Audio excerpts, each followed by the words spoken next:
बुरा जो देखन मैं चला, बुरा न मिलिया कोई, जो दिल खोजा आपना, मुझसा बुरा न कोई।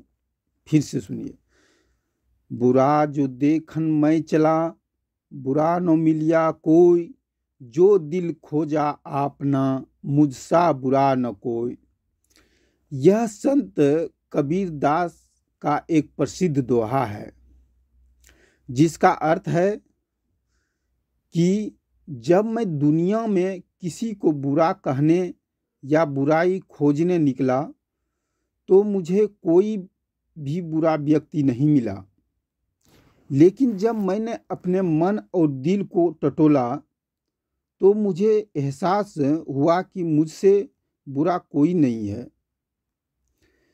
यह दोहा इस बात पर जोर देता है कि हमें दूसरों में बुराई खोजने की बजाय अपने अंदर की कमियों को देखना और सुधारना चाहिए। यह दोहा हमें आत्मनिरीक्षण करने के लिए प्रेरित करता है। हमें दूसरों की कमियों पर ध्यान देने के बजाय अपने गलतियों और बुराइयों पर विचार करना चाहिए।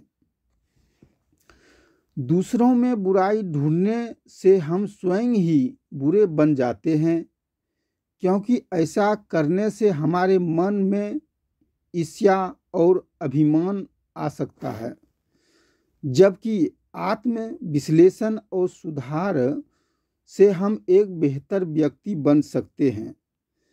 यह दोहा सिखाता है कि अच्छाई और बुराई दोनों हमारे भीतर ही हैं। दूसरों में बुराई खोजना एक व्यर्थ प्रयास है, क्योंकि जब तक हम खुद को नहीं सुधारते तब तक हम दूसरों को पूरी तरह से नहीं समझ सकते। सालों पहले लिखे गए इनके दोहे आज के समय में भी प्रासंगिक हैं। जो अच्छे और सज्जन लोग हैं उनको दुनिया में कोई बुरा दिखाई नहीं देता है। उनको तो सारी कमी खुद में दिखाई देती है, जिससे वो उन कमियों को दूर कर लेते हैं। हर इंसान को यह पता होना चाहिए कि किसी की गलतियों को निकालने से पहले वह कितना सही है। जब व्यक्ति स्वयं से साक्षात्कार करता है तो उसे ज्ञात होता है कि अच्छाई और बुराई अंदर ही होती है। उससे बाहर खोजने की कोई आवश्यकता नहीं है। मानव स्वभाव से अंतर्मुखी और बहिर्मुखी अधिक होता है, इसलिए अपनी अंतरात्मा में झांकने की अपेक्षा और दूसरों के अवगुणों की ओर अधिक ध्यान देता है।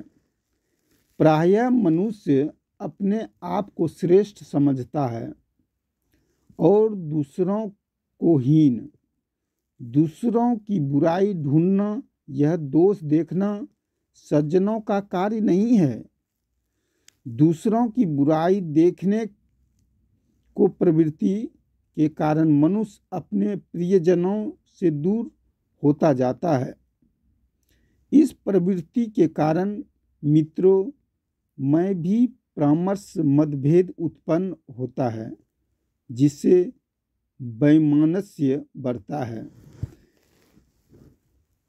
इसीलिए यह आवश्यक है कि हम दूसरों के अवगुणों को देखने की अपेक्षा अपनी कमियों को जानकर उन्हें दूर करने का प्रयत्न करें।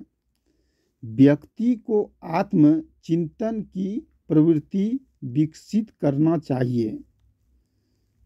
इससे दूसरों के दोष देखने की प्रवृत्ति भी खत्म होने लगती है। इसका लाभ यह है कि मनुष्य धीरे धीरे अवगुणों को त्याग कर सद्गुणों को ग्रहण करने की प्रवृत्ति में संलग्न हो जाता है। यह भावना उसे पवित्र बना देती है। विवेकशील और ज्ञानी लोग दूसरों की अच्छाई और सद्गुणों के दर्शन करने उन्हें अपनाने का प्रयास करते हैं। महापुरुषों में यह प्रवृत्ति देखने को मिलती है।